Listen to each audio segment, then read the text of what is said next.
আসসালামু আলাইকুম, কেমন আছেন সবাই? ভালো আছেন তো? অনেক দিন পরে আপনাদের খাওয়ার ভিডিও দিচ্ছি একটা। দেখেন আমি কি খাচ্ছি। বিয়ে বাড়ির দিনে ওদের যেসব ভাত টাত বেটারা থুয়ে যায় না, বিয়ে বাড়ির দিন গোস্তর ভাত, গোস্তর মানে অনেক খাওয়ার পরে যেগুলো বাসে সেইগুলো আমার বউ আজ পাক করছে, সেইগুলো আপনাকে দেখাবো রেসিপিটা যে কিভাবে খাই আমি। এই দেখেন, দেখেন তো এই জিনিসটা কে কে চেনেন?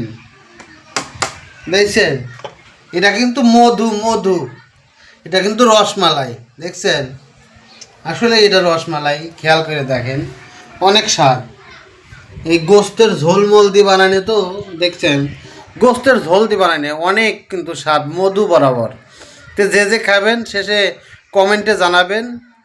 আমি মাঝে মাঝেই খাই, বুঝছেন, মাঝে মাঝেই আমি খাই, মানুষের বাড়ির থেকে নিয়ে আসি, ছায়া ছায়া নিয়ে আসি, অনেক স্বাদ লাগে, কিন্তু আমার কাছে মধুর মতো লাগে।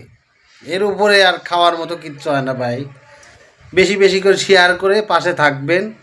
হ্যাঁ, সবাই ভালো থাকবেন।